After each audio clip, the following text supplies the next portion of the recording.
ಎಲ್ರಿಗೂ ನಮಸ್ಕಾರ. ನಾವು ಈ ಹಿಂದೆನೇ ಹೋಟೆಲ್ ಸ್ಟೈಲ್ನಲ್ಲಿ ರೈಸ್ ಬಾತ್ ರೆಸಿಪಿನ ಮಾಡೋದು ನೋಡಿದ್ವಲ್ಲ. ಇವತ್ತು ರುಚಿಯಾಗಿ ಹಳ್ಳಿಗಳ ಕಡೆ ಮಾಡೋ ರೀತಿ ಟೊಮೆಟೊ ಬಾತ್ ರೆಸಿಪಿನ ಮಾಡೋಣ. ಬೆಳಗ್ಗೆ ತಿಂಡಿಗಾಗ್ಬೋದು, ಮಧ್ಯಾಹ್ನ ಊಟಕ್ಕೆ ಅಥವಾ ಲಂಚ್ ಬಾಕ್ಸ್ಗೆ ತುಂಬಾನೇ ಸುಲಭವಾಗಿ ಮಾಡ್ಕೋಬೋದು. ಸೊ ಬನ್ನಿ ರೆಸಿಪಿ ಶುರು ಮಾಡೋಣ.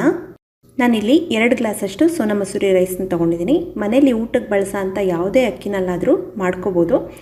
ಇದನ್ನು ಚೆನ್ನಾಗಿ ಅಕ್ಕಿನ ತೊಳ್ಕೊಬೇಕು. ಒಂದು 2 ರಿಂದ 3 ಸಲ ಚೆನ್ನಾಗಿ ತೊಳೆದು ಒಂದು 10 ನಿಮಿಷ ಅಥವಾ 1/4 ಗಂಟೆ ನೆನೆಯಕ್ಕೆ ಬಿಡಿ. ನೀವು ಅಡುಗೆ ಮಾಡೋಕ್ಕೆ ಶುರು ಮಾಡೋಕ್ಕಿಂತ ಮುಂಚೆ ನೆನೆಯಕ್ಕೆ ಇಟ್ಕೊಂಡ್ರು ಸಾಕು. ಇದಕ್ಕೆ 1/2 ಒಟ್ಟು 4 ಗ್ಲಾಸಷ್ಟು ನೀರನ್ನ ಬಿಸಿಗೆ ಇಟ್ಕೋಬೇಕು. ಮಸಾಲೆಗೆ ಒಂದು ಅರ್ಧ ಈರುಳ್ಳಿ, 1-2 ಟೇಬಲ್ ಸ್ಪೂನಷ್ಟು ಹಸಿ ತೆಂಗಿನಕಾಯಿ, 2 ಗೆಡ್ಡೆ ಬೆಳ್ಳುಳ್ಳಿ ತೊಗೊಳ್ಳಿ ಚಿಕ್ಕದಾದರೆ, ಹಾಗೆ 2 ಇಂಚಷ್ಟು ಶುಂಠಿ ಮತ್ತು ಬೆಳ್ಳುಳ್ಳಿ 2 ಸಮ ತೊಗೋಬೇಕು.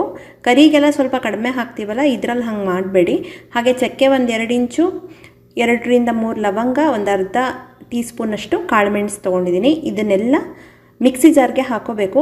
ಕಾಯಿ ಬೇಡ ಅನ್ನೋರು ಸ್ಕಿಪ್ ಮಾಡ್ಬೋದು, ಬಟ್ ನಮ್ಮೂರ ಕಡೆ ಎಲ್ಲ ಹಾಕ್ತಾರೆ, ಕಾಯಿನ ಹಾಕ್ಬಿಟ್ಟು ಪಲಾವ್ ಮಾಡ್ತಾರೆ, ಚೆನ್ನಾಗಿರುತ್ತೆ. ಬೇಕು ಅಂದರೆ ಹಾಕ್ಕೊಳ್ಳಿ. ಸ್ವಲ್ಪ ಕೊತ್ತಂಬರಿ ಸೊಪ್ಪನ್ನ ಸೇರಿಸಿ 1 ಸ್ಪೂನ್ ಅಥವಾ 2 ಸ್ಪೂನ್ ನೀರು ಹಾಕ್ಕೊಂಡು ಗಟ್ಟಿಗೆ ರುಬ್ಕೊಳ್ಳಿ.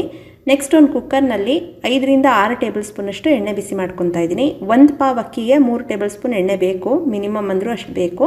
ಹಾಗೆ ಜೊತೆಗೆ 1 ಟೀ ಸ್ಪೂನಷ್ಟು ತುಪ್ಪನ ಸೇರಿಸ್ಕೊಂಡು ಚೆನ್ನಾಗಿ ಕಾದ್ಮೇಲೆ ಪಲಾವ್ ಎಲೆ, ಸ್ವಲ್ಪ ಚಕ್ಕೆ, ಚಕ್ರ ಮೊಗ್ಗು, ಹಾಗೆ 1-2 ಏಲಕ್ಕಿ ಕಾಯಿನ ಹಾಕಿ ಸ್ವಲ್ಪ ಹುರ್ಕೋಬೇಕು. ಒಂದು 10 ರಿಂದ 15 ಸೆಕೆಂಡ್ ಹುರ್ಕೊಂಡ್ಮೇಲೆ ಒಂದು 7-8 ಹಸಿಮೆಣಸಿನ್ಕಾಯಿ ಹಾಗೆ ಈರುಳ್ಳಿ 1-3ನ ಉದ್ದುದ್ದು ಕಟ್ ಮಾಡ್ಕೊಂಡಿದ್ದೀನಿ. ಇದನ್ನು ಹುರ್ಕೋಬೇಕು. ಈರುಳ್ಳಿನ ಸ್ವಲ್ಪ ಟ್ರಾನ್ಸ್ಪರೆಂಟ್ ಆದರೆ ಸಾಕು, ತುಂಬ ಕೆಂಪಾಗೋವರೆಗೂ ಏನು ಬೇಯಿಸೋದು ಬೇಡ.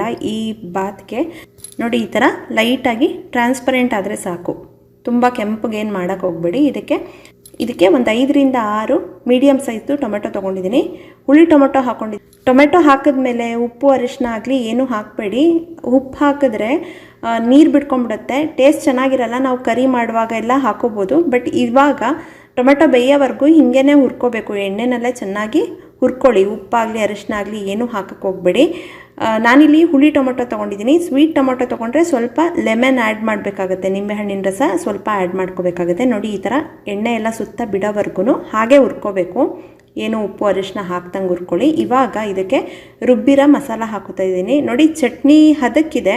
ಈ ಥರ ಗಟ್ಟಿಗೆ ಸ್ವಲ್ಪ ದಪ್ಪಗೆ ರುಬ್ಕೊಂಡ್ರೂ ಪರವಾಗಿಲ್ಲ, ತುಂಬ ನೀರು ಹಾಕಕ್ಕೆ ಹೋಗಬೇಡಿ. ಇದನ್ನು ನೀರೇನು ಈಗಲೂ ಅಷ್ಟೇ ನೀರೇನು ಹಾಕಕ್ಕೆ ಹೋಗಬೇಡಿ, ಹಾಗೆಯೇ ಇದನ್ನು ಹುರ್ಕೊಳ್ಳಿ. ಈ ರೀತಿ ಹುರ್ಕೊತಾನೆ ಮಸಾಲೆ ಹಾಕೋಣ. ನಾನಿಲ್ಲಿ 2 ಟೀ ಸ್ಪೂನಷ್ಟು ಅಚ್ಕಾರದ ಪುಡಿ ಹಾಕ್ಕೊಂಡಿದ್ದೀನಿ, ಸ್ವಲ್ಪ ಅರಿಶಿನ, ಹಾಗೆ 1.5 ಟೀ ಸ್ಪೂನಷ್ಟು ಧನಿಯಾ ಪುಡಿ ಸೇರಿಸ್ಕೊಂಡಿದ್ದೀನಿ. ಹಸಿಮೆಣಸಿನ್ಕಾಯಿ ಹಾಕಿರ್ತೀವಲ್ಲ, ನೋಡ್ಕೊಂಡು ಖಾರದ ಪುಡಿ ಹಾಕ್ಕೊಳ್ಳಿ. ರುಚಿಗೆ ತಕ್ಕಷ್ಟು ಮಸಾಲೆಗೆ ಎಷ್ಟು ಬೇಕಷ್ಟು ಉಪ್ಪನ್ನ ಸೇರಿಸ್ಬಿಟ್ಟು ಇದನ್ನು ಹುರ್ಕೋಬೇಕು. ಸ್ವಲ್ಪ ಲೈಟಾಗಿ ಎಣ್ಣೆ ಬಿಡೋವರೆಗೂ ಸಣ್ಣೂರಿನಲ್ಲೇ ಆದಷ್ಟು ಹುರ್ಕೊಳ್ಳಿ. ಈ ರೀತಿ ಕಾಯಿ ಹಾಕಿದ್ರೆ ಅದೇ ಟೇಸ್ಟೇ ಚೇಂಜ್ ಬರುತ್ತೆ. ಹಳ್ಳಿಗಳ ಕಡೆ ಎಲ್ಲ ಪಲಾವ್ ಮಾಡಿದ್ರೆ ಕಾಯಿ ಹಾಕ್ತಾರೆ, ಸ್ವಲ್ಪ ಹಾಕಿದ್ದೀನಿ ನಾನು, ನೋಡಿ ಹಾಕ್ಕೊಳ್ಳಿ. ನೋಡಿ, ಈ ಥರ ಎಣ್ಣೆ ಎಲ್ಲ ಚೆನ್ನಾಗಿ ಸುತ್ತ ಬಿಟ್ಟ ಮೇಲೆ ಇದಕ್ಕೆ ಸ್ವಲ್ಪ ಕೊತ್ತಂಬರಿ, ಪುದೀನ ಸೊಪ್ಪು, ಹಾಗೆ ಸ್ವಲ್ಪ ಸಬ್ಸಿಗೆ ಸೊಪ್ಪು ಹಾಕ್ತಾಯಿದ್ದೀನಿ. ನಮ್ಮಮ್ಮ ಹಾಕ್ತಾರೆ, ತರಕಾರಿ ಬಾತ್ ಮಾಡಲಿ ಟೊಮೆಟೊ ಬಾತ್ ಮಾಡಲಿ ಹಾಕ್ತಾರೆ. ಫ್ಲೇವರ್ ಇಷ್ಟಪಡೋರು ಹಾಕೋಬೋದು, ಇಲ್ಲ ಅಂದರೂ ಸ್ಕಿಪ್ ಮಾಡ್ಕೋಬೋದು. ನನಗಿಷ್ಟ, ನಾನು ಹಾಕ್ಕೊಂಡಿದ್ದೀನಿ. ಹಾಗೆ ಒಂದು ಸಣ್ಣ ಬಟ್ಲಷ್ಟು ಹಸಿ ಬಟಾಣಿ ಹಾಕ್ಕೊಂಡಿದ್ದೀನಿ. ಹಸಿ ಬಟಾಣಿ ಸೀಸನ್ನಲ್ಲಿ ಬಟಾಣಿ ಹಾಕ್ಕೊಳ್ಳಿ, ಇಲ್ಲಾಂದರೆ ಒಣಗಿದ ಬಟಾಣಿನ ರಾತ್ರಿ ನೆನೆಸ್ಬಿಟ್ಟು ಕೂಡ 1 ವಿಷಲ್ ಕೂಗಿಸ್ಕೊಂಡು ಹಾಕೋಬೋದು. ಅಥವಾ ಅವರೆಕಾಯಿ ಸೀಸನಲ್ಲಿ ಅವರೆಕಾಯಿ, ತೊಗರಿಕಾಯಿ ಎಲ್ಲ ಹಾಕ್ಕೊಂಡು ಮಾಡ್ಕೋಬೋದು, ಚೆನ್ನಾಗಿರುತ್ತೆ. ಹಸಿ ಕಾಳನ್ನ ಹಾಕ್ಕೊಂಡು ಮಾಡ್ಕೊಳ್ಳಿ.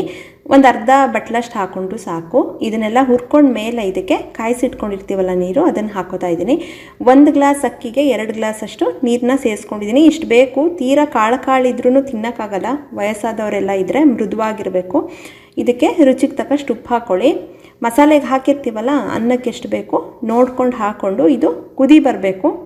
ಚೆನ್ನಾಗಿ ಕುದಿಯೋವರೆಗೂ ವೆಯ್ಟ್ ಮಾಡಿ. ಈ ರೀತಿ ಚೆನ್ನಾಗಿ ಕುದಿ ಬಂದಮೇಲೆ ಇದಕ್ಕೆ ಅಕ್ಕಿನ ಸೇರಿಸ್ಕೋಬೇಕು. ನೆನೆಸಿರೋ ಅಂಥ ಅಕ್ಕಿನ ಸೇರಿಸ್ಕೊಳ್ಳಿ.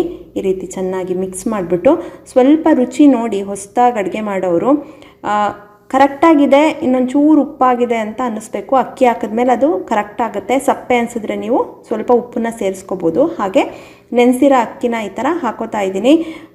ನೀವು ನಾರ್ಮಲ್ ಟೊಮೊಟೊ, ಹುಳಿ ಟೊಮೊಟೊ ಹಾಕ್ತಲೇ ಬೆಂಗಳೂರು ಟೊಮೊಟೊ ಹಾಕ್ಕೊಂಡ್ರೆ ಒಂದು ಅರ್ಧ ಹೋಳಷ್ಟು ನಿಂಬೆಹಣ್ಣು ಹಾಕ್ಕೊಳ್ಳಿ. ಹುಳಿ ಎಲ್ಲ ಕರೆಕ್ಟಾಗಿ ಆಗುತ್ತೆ, ಚೆನ್ನಾಗಾಗುತ್ತೆ. ನಾನು ಆಲ್ರೆಡಿ ಹುಳಿ ಟೊಮೊಟೊ ಹಾಕಿರೋದ್ರಿಂದ ನಿಂಬೆಹಣ್ಣಿನ ರಸ ಹಾಕ್ಕೊಂಡಿಲ್ಲ. ಈ ಥರ ಕುದಿ ಬರಬೇಕು. ಈ ಥರ ಕುದಿ ಬಂದಮೇಲೆ 2 ವಿಷಲ್ ಕೂಗಿಸ್ಕೊಳ್ಳಿ. ಚಿಕ್ಕ ಕುಕ್ಕರ್ ಆದರೆ ದೊಡ್ಡದಾದರೆ 1 ವಿಷಲ್ ಕೂಗಿಸಿ ಒಂದು ಅರ್ಧ ನಿಮಿಷ ಸಿಮ್ನಲ್ಲಿ ಬಿಟ್ಟು ಗ್ಯಾಸ್ನ ಆಫ್ ಮಾಡಿ. ನೋಡಿ ಎಷ್ಟು ಉದುದ್ರಾಗೂ ಆಗಿದೆ, ಸಾಫ್ಟಾಗೂ ಆಗಿದೆ.